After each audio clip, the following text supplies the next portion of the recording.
అదేదో సామెత చెప్పినట్లుంది తెలంగాణ కాంగ్రెస్ పరిస్థితి. ఏ సమయంలో ఏం చేయాలో ఆ పార్టీకి బొత్తిగా పాలుపోతున్నట్లు లేదు. ఎప్పుడు ఏం చేయాలో అర్థం కావటం లేదు. అనువుగాని వేళ పార్టీ నిర్వహిస్తున్న కార్యక్రమాలు చూసి నేతలు ముక్కును వేలేసుకుంటున్నారు. వరుస సభలతో ఓ పక్క బీజేపీ దూసుకుపోతుంటే ప్రధాన ప్రతిపక్షం గందరగోళం చూసి పార్టీ నేతలు ఇదేం కర్మరా అని తలకొట్టుకుంటున్నారు. తెలంగాణలో ప్రధాన ప్రతిపక్షం కాంగ్రెస్. కానీ ఇప్పటిదాకా అపోజిషన్ పార్టీగా ఆ స్థాయిలో కాంగ్రెస్ చేపట్టిన కార్యక్రమం చెప్పుకోదగింది ఒకటి లేదు. సంధికాలంలో ఉన్న కాంగ్రెస్ ఏదో ఓ కార్యక్రమం చేపట్టాలన్న ఒత్తిడో లేక ఏం చెయ్యాలన్న దానిపై క్లారిటీ లేకనో కానీ ఇటీవల గందరగోళంగా మారింది. ఏదో చేయబోతే ఇంకేదో అవుతూ అభాస్పాలవుతోంది. రాజకీయ పార్టీ అన్నాక ఒక వ్యూహం ఉండాలి. పబ్లిక్ పల్స్ ను బట్టి సమయానుకూలంగా స్ట్రాటజీ మారుస్తూ ఉండాలి.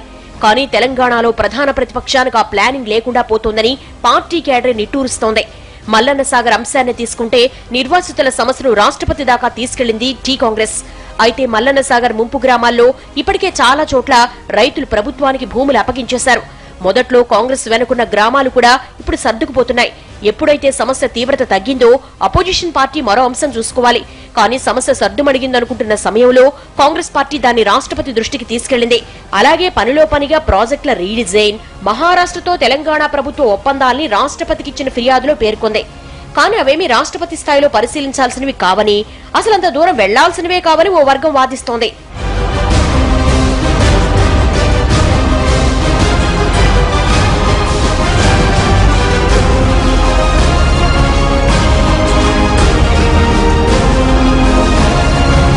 సరే, ముందనుకున్న ఎజెండా ప్రకారం ఓ పనైపోతుందని నేతలు ఆ కార్యక్రమం చేపట్టారనుకుంటే పార్టీ స్థానిక సంస్థల ప్రతినిధులకు 2 రోజుల శిక్షణా తరగతులను ఈ నెల 19, 20 తేదీల్లో హైదరాబాద్ లో ఏర్పాటు చేశారు.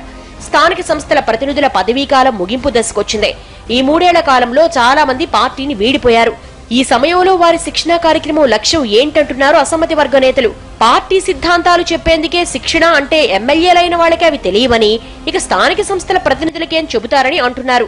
పైగా నిధులు రాక ఇబ్బందుల్లో ఉన్న స్థానిక సంస్థల ప్రతినిధులతో ట్రైనింగ్ పేరుతో ఇప్పుడు అనవసరంగా ఖర్చు పెట్టించినట్లుగా అవుతుందని అసంతృప్తి వ్యక్తం చేస్తున్నారు. కానీ ప్రోగ్రాం ఫిక్స్ చేస్తున్న పార్టీ పెద్దలు ఈ అంశాన్ని పరిగణలోకి తీసుకున్నట్లే కనిపించడం లేదు. రైతుల రుణమాఫీ అంశం క్షేత్రస్థాయిలో చర్చనీయాంశంగా ఉంది.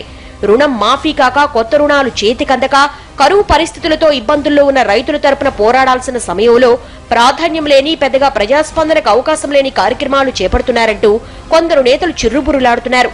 టీఆర్ఎస్ వాగ్దానాలలో కీలకమైన మైనార్టీ రిజర్వేషన్లు, డబుల్ బెడ్రూమ్ ఇళ్ల వంటి సమస్యలపై ఆందోళన చేయాల్సింది పోయి నేల విడిచి సాము చేస్తున్నారని ఢిల్లీకి కొందరు నేతలు ఫిర్యాదులు పంపుతున్నారట.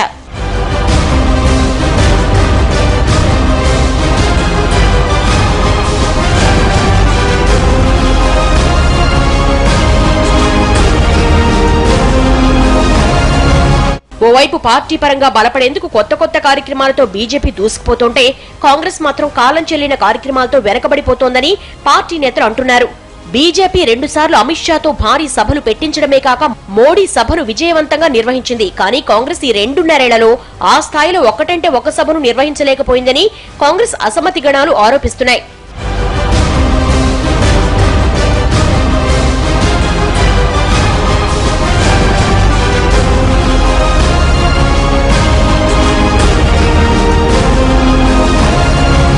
పెద్ద సభ పెట్టి కేసీఆర్ ను, ఆయన విధానాలను కడిగి పారాయాల్సిన నేతలు చేతి చమురు వదులుతుందనే భయంతో ఖర్చులకు దడిసి స్పాన్సర్లు సమకూర్చే ఫండ్స్ తో సరిపెట్టుకుంటూ చిన్నా చితకా కార్యక్రమాలతో కాలం వెళ్లదీస్తున్నారని కొందరు నేతలు దుమ్మెత్తిపోస్తున్నారు. ఇప్పటికే క్షేత్రస్థాయిలో కేడర్ డీలా పడిపోయిందని, నేతల తీరు ఇలాగే ఉంటే భవిష్యత్తులో కోలుకోవడం కష్టమని అంటున్నారు.